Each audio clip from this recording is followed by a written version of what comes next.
Chapter 4. Bang, bang. Open at them, lads. Frypot stood at the doorway of the Class 1 dome, banging on a skillet with his soup ladle.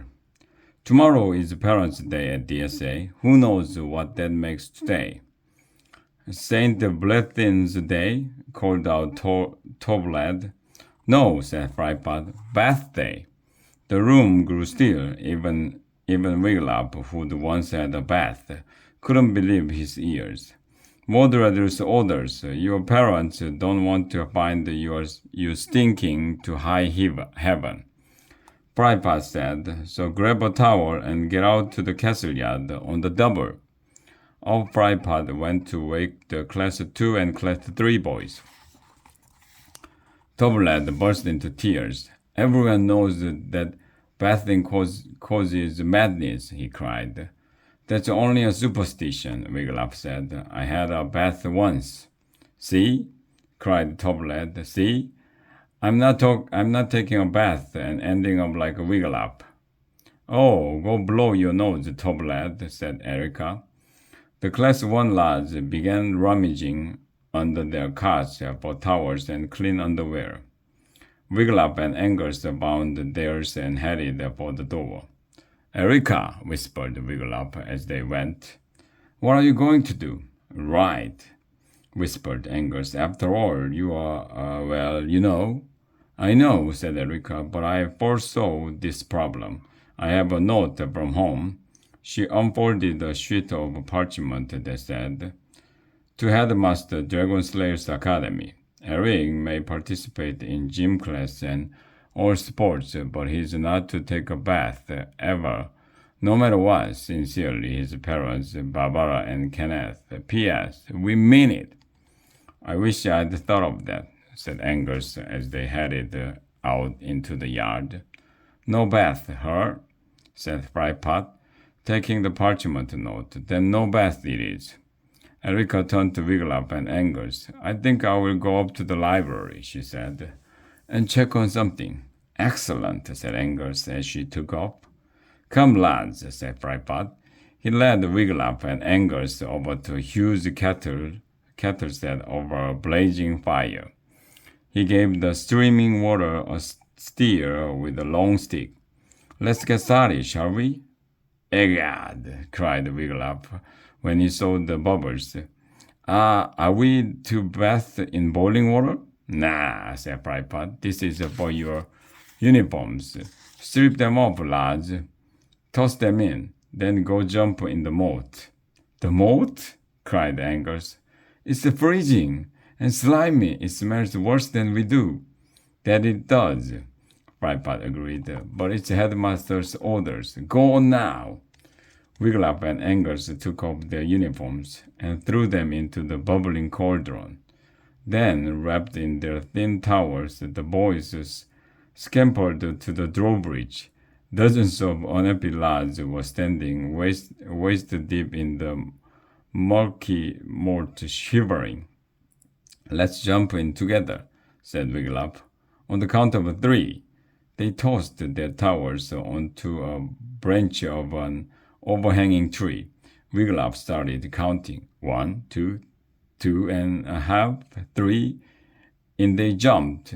Arr! It was freezing. Wiglap began rubbing the worst of the dirt off an arm. He'd just started on his other arm when he felt something tickling his legs.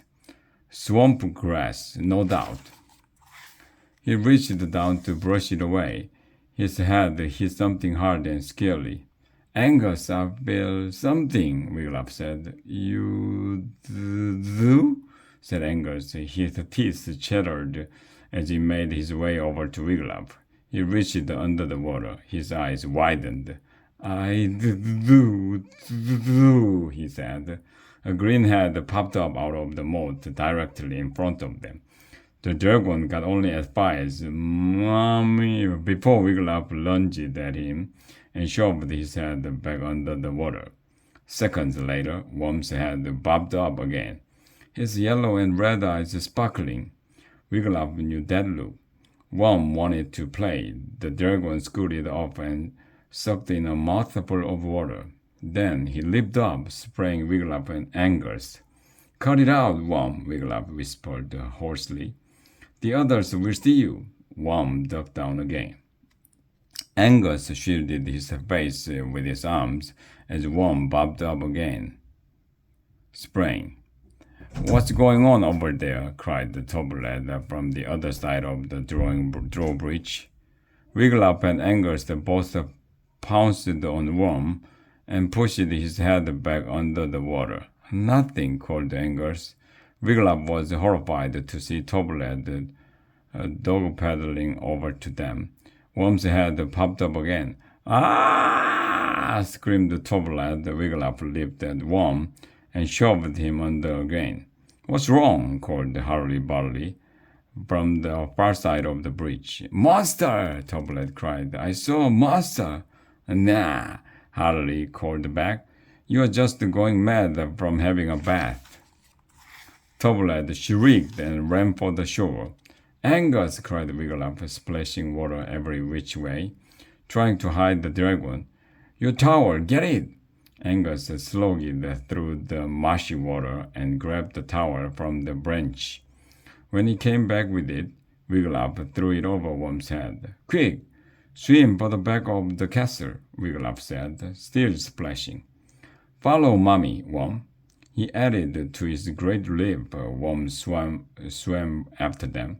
Look, cried Toberlad from the shore. A swimming tower. Oh, bleeders, I really have gone mad. Wiglaf, Angus, and Worm kept swimming until they reached the backside of the castle. Good, no one's around, Wiglaf panted out of breath. Worm, sit, Angus commanded. Instantly, Worm sat. Only his green head stuck out of the murky water of the moat. His yellow and red eyes were fastened on Angus. Angus stared back into Worm's eyeballs and said firmly, I am in charge. Tomorrow is Parents' Day, Worm, and we need your help. Worm didn't move a muscle. Wiglaf caught sight of Ericus running toward them on the bank. Worm's missing, she cried. He's not in the... She stopped, staring at Worm's head poking out of the water. Library. Angus never looked away from Worm. Tomorrow, Worm, he went on, I shall bring you all your favorite treats for supper. Malt with malt slime, malt sludge, malt scum, and malt ears. Strands of dragon drool began oozing from between Worm's lips. But only, Angus said sternly, only if you stay in the library all day. Got it, Worm? Worm blinked. A few more drips of drool hit the water. Now back to the library with you. On the double, said Angus. The dragon rose. He spread his wings, pushed off from the bottom of the moat, and started flapping.